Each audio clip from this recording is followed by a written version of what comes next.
जगदीप धनखड यांनी तब्येतीचं कारण देत उपराष्ट्रपती पदाचा राजीनामा देणं, त्यानंतर त्यांच्या गायब होण्याच्या झालेल्या चर्चा, या सगळ्या पार्श्वभूमीवर आता देशाचे नवे उपराष्ट्रपती कोण होणार याकडे सगळ्यांचं लक्ष लागलं होतं. उपराष्ट्रपती पदासाठी एनडीएकडून कोणाचं नाव पुढे केलं जाणार यासाठी बरेच अंदाज बांधण्यात आले. राजकीय पंडितांकडून अनेक शक्यता वर्तवण्यात आल्या, पण भाजपनं या सगळ्या शक्यतांची नीट गोळाबेरीज करून उमेदवारी दिली ती CP राधाकृष्णन यांना. राधाकृष्णन हे सध्या महाराष्ट्राचे राज्यपाल आहेत. ते आता एनडीए कडून उपराष्ट्रपती पदाचे अधिकृत उमेदवार असणार आहेत. तसं पाहायला गेलं तर भाजपकडून या पदासाठी अनेक नावांची चर्चा होती, पण त्यात राधाकृष्णन यांचं नाव फारसं कुठेच नव्हतं. आता त्यांना उमेदवारी देऊन पक्षानं पुन्हा एकदा धक्कातंत्राचा वापर केला आहे. राधाकृष्णन यांना उमेदवारी दिल्यानंतर चर्चा होतीये ती यामागच्या कारणांची. भाजपसाठी अनेक पर्याय खुले असताना पक्षानं राधाकृष्णन यांना उमेदवारी का दिली, त्यांना उमेदवारी देण्यामागं भाजपची नेमकी खेळी काय आहे, राधाकृष्णन यांना उमेदवारी देऊन भाजपनं एकाच दगडात तीन पक्षी कसे मारलेत, पाहूयात या व्हिडिओमधून. नमस्कार, मी चिन्मय आणि तुम्ही पाहताय बोलभिडू. सगळ्यात आधी उपराष्ट्रपती पदाची उमेदवारी मिळालेले CP राधाकृष्णन कोण आहेत हे थोडक्यात बघूयात. भाजपच्या वरिष्ठ नेत्यांच्या यादीतलं CP राधाकृष्णन हे एक नाव. ते दीर्घकाळापासून पक्ष संघटनेत सक्रिय आहेत. ते तमिळनाडूच्या कोइंबतूर मतदारसंघातून 2 वेळा खासदार म्हणून निवडून आले आहेत. मात्र 2004 पासून 2019 पर्यंत सलग 3 वेळा त्यांना याच मतदारसंघातून पराभवालाही सामोरं जावं लागले. एकेकाळी तमिळनाडू भाजपचे प्रदेशाध्यक्ष राहिलेले राधाकृष्णन यांची पार्श्वभूमी राष्ट्रीय स्वयंसेवक संघाची राहिली आहे. 2023 पासून राजकारणात त्यांच्या दुसऱ्या इनिंगला सुरुवात झाली. त्यांना आधी झारखंड आणि नंतर महाराष्ट्रासारख्या महत्त्वाच्या राज्याचं राज्यपालपद देण्यात आलं. राधाकृष्णन हे गेल्या 1.5 वर्षांपासून महाराष्ट्राचे राज्यपाल आहेत. जगदीप धनखड उपराष्ट्रपती बनण्यापूर्वी पश्चिम बंगालचे राज्यपाल होते. यावेळी भाजप एखाद्या राज्यपालांनाच उमेदवारी देईल असं बोललं जात होतं. यात गुजरातचे राज्यपाल आचार्य देवव्रत यांचं नाव सर्वात आघाडीवर होतं. पण उपराष्ट्रपती पदासाठी राधाकृष्णन यांचं नाव देऊन भाजपनं आणखी एक धक्का दिला. आता इतक्या नावांची चर्चा असताना तुलनेनं फारसं चर्चेत नसलेल्या राधाकृष्णन यांना उमेदवारी देऊन भाजपनं नेमका काय डाव साधला ते बघूयात. भाजपनं CP राधाकृष्णन यांना उपराष्ट्रपती पदाची उमेदवारी देऊन पहिला डाव साधला तो दक्षिणेतल्या राजकारणाचा. दिल्लीत 2014 पासून सत्तेत असलेल्या भाजपला दक्षिण भारतात मात्र अजूनही म्हणावा असा जम बसवता आलेला नाही. कर्नाटक वगळता पक्षाला दक्षिणेतल्या राज्यात 2 अंकी आमदारांचा आकडाही गाठता आलेला नाही. मागील काही निकालात दक्षिणेत भाजपचा वोट शेअर वाढला असला तरी त्याचं कन्व्हर्जन जागा जिंकण्यामध्ये झाल्याचं दिसत नाही. भाजपवर कायमच उत्तर भारतीयांचा पक्ष असा शिक्का मारला जातो. अशा वेळेस आता भाजपनं दक्षिण भारतातही आपलं अस्तित्व निर्माण करण्याचा प्रयत्न सुरू केला आहे. अशा वेळेस आता भाजपच्या हिटलिस्टवर आहे ते तमिळनाडू. एनडीएच्या उपराष्ट्रपती पदाचे उमेदवार CP राधाकृष्णन हे तमिळनाडूमधून येतात. 2026 मध्ये तमिळनाडूमध्ये विधानसभेची निवडणूक आहे. यावेळेस काही झालं तरी भाजपला विधानसभेत डबल डिजिट आकडा गाठायचा आहे. म्हणूनच राधाकृष्णन यांना उमेदवारी देऊन भाजपनं तमिळनाडूतल्या जनतेला मेसेज देण्याचा प्रयत्न केला आहे. राधाकृष्णन यांचा तमिळनाडूतल्या पश्चिमेकडच्या भागावर चांगला होल्ड आहे. शिवाय विरोधी पक्षातल्या अनेक नेत्यांसोबतही त्यांचे चांगले संबंध आहेत. त्यामुळे तमिळनाडूतल्या निवडणुका आणि दक्षिणेतलं राजकारण लक्षात घेऊन भाजपनं त्यांना उमेदवारी दिल्याचं बोललं जात आहे.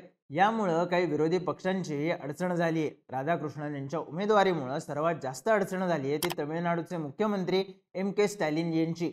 एनडीएनं राधाकृष्णन यांना उमेदवारी दिल्यामुळं आता आपल्याच राज्यातल्या उमेदवाराचा विरोध कसा करायचा असा प्रश्न स्टॅलिन यांच्या समोर उभा राहिला आहे. समजा स्टॅलिन यांनी एनडीएला पाठिंबा दिला नाही तर DMK तमिळनाडूच्या उमेदवाराविरुद्ध गेला असं नरेटिव्ह भाजपला सेट करता येतं, जे स्टॅलिन यांच्यासाठी अडचणीचं ठरू शकतं. थोडक्यात राधाकृष्णन यांना उमेदवारी देऊन भाजपनं तमिळनाडूसह दक्षिणेतलं राजकारण योग्यरित्या साधलं आहे. भाजपनं CP राधाकृष्णन यांना उपराष्ट्रपती पदाची उमेदवारी देऊन दुसरा डाव साधला आहे तो जातीय राजकारणाचा. CP राधाकृष्णन हे तमिळनाडूतल्या कोंगू वेल्लालर समाजातून येतात, जो OBC प्रवर्गात गणला जातो. उपराष्ट्रपती पदासाठी OBC उमेदवार देऊन भाजपनं जातीय राजकारणही योग्यपणे साधलं आहे. भाजपला पूर्वीपासून उच्चवर्णीयांचा पक्ष असं म्हणलं जायचं, पण यात बदल व्हायला लागला तो 2014 पासून. भाजपनं नरेंद्र मोदी यांना पंतप्रधान केलं, जे OBC समाजातून येतात. त्यानंतर देशातला OBC समाज हळूहळू भाजपकडे वळायला लागला. सध्या भाजपमध्ये अनेक मोठे नेते हे ओबीसी समाजातले आहेत. बिहारमध्ये भाजप सोबत असलेले नितीश कुमार मुख्यमंत्री आहेत, जे ओबीसी समाजातून येतात. महाराष्ट्रातही पंकजा मुंडे, चंद्रशेखर बावनकुळे असे ओबीसी चेहरे भाजपमध्ये आहेत.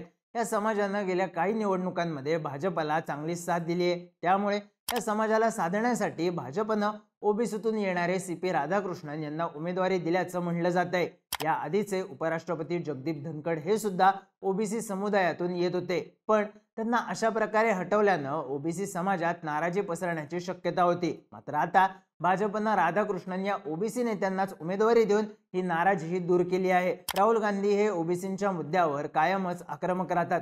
मोदी सरकारनं आधीच जातीय जनगणनेची घोषणा केली आहे. आता राधाकृष्णन यांना उपराष्ट्रपती पदाचा उमेदवार बनवून भाजपनं राजकीय मेसेज देण्याचा प्रयत्न केला आहे. देशात ओबीसी समुदायाची लोकसंख्या 50% अधिक आहे. शिवाय बिहारचं राजकारण पूर्णपणे ओबीसींवर अवलंबून आहे. अशा परिस्थितीत भाजप सध्या ओबीसी मतांबाबत कोणत्याही प्रकारची जोखीम घेऊ इच्छित नाही. म्हणूनच पक्षानं ओबीसी समाजातून येणाऱ्या राधाकृष्णन यांना उमेदवारी देण्याचा निर्णय घेतलाय. भाजपनं CP राधाकृष्णन यांना उपराष्ट्रपती पदाची उमेदवारी देऊन तिसरा डाव साधला, तो राष्ट्रीय स्वयंसेवक संघासोबतचे संबंध सुधारण्याचा. गेल्या काही दिवसांपासून भाजप आणि राष्ट्रीय स्वयंसेवक संघ यांच्यात सर्व काही ठीक नसल्याच्या चर्चा अनेकदा झाल्या आहेत. 2024च्या लोकसभा निवडणुकांमध्ये भाजपला एकहाती बहुमत मिळू शकलं नाही. या मागचं महत्त्वाचं कारण संघानं ग्राउंड लेवलला भाजपचा प्रचार न केल्याचं बोललं गेलं. आता भाजपला येणाऱ्या विधानसभा निवडणुकांमध्ये, विशेषतः दक्षिणेकडील राज्यांच्या निवडणुकांमध्ये संघाची मदत लागणार आहे. म्हणूनच लोकसभेच्या निकालापासून भाजप संघाशी असणारे संबंध पुन्हा सुधारवण्याचा प्रयत्न करताना दिसतोय. 15 ऑगस्टच्या लाल किल्ल्यावरच्या भाषणातून नरेंद्र मोदी यांनी संघाचं कौतुक केलं. शिवाय मार्च महिन्यात मोदी पहिल्यांदाच नागपूर इथल्या संघाच्या मुख्यालयातही भेट देऊन आले. आता हेच संबंध आणखी मजबूत करण्यासाठी भाजपनं CP राधाकृष्णन यांना उमेदवारी दिल्याचं बोललं जात आहे. राधाकृष्णन यांच्या राजकीय कारकिर्दीची सुरुवात राष्ट्रीय स्वयंसेवक संघातूनच झाली आहे. केंद्रातल्या महत्त्वाच्या पदांवर संघाच्या विचारधारेची व्यक्ती असावी असा संघाचा प्रयत्न असतो. त्यामुळे राधाकृष्णन यांच्या माध्यमातून नाराज RSSला साधण्याचाही प्रयत्न भाजपनं केला असल्याचं म्हणलं जात आहे. आता दक्षिणेतील पक्षविस्तार, येऊ घातलेल्या बिहारच्या निवडणुका, ओबीसी समीकरण आणि संघाशी संबंध घट्ट करण्याचा प्रयत्न, अशा अनेक बाजूंनी विचार करून NDAनं उपराष्ट्रपती पदासाठी उमेदवारी राधाकृष्णन यांना दिली आहे. पण आता इंडिया आघाडी राधाकृष्णन यांच्या विरोधात कोणता चेहरा पुढे करणार हे पाहणं महत्त्वाचं ठरणार आहे. बाकी NDA कडून देण्यात आलेल्या CP राधाकृष्णन यांच्या उमेदवारीबद्दल तुम्हाला काय वाटतं? तुमची मतं आणि प्रतिक्रिया कमेंट करून नक्की सांगा. आणि राजकीय घडामोडी विस्तारानं पाहण्यासाठी बोलबिडूच्या YouTube चॅनलला सबस्क्राईब करायला विसरू नका.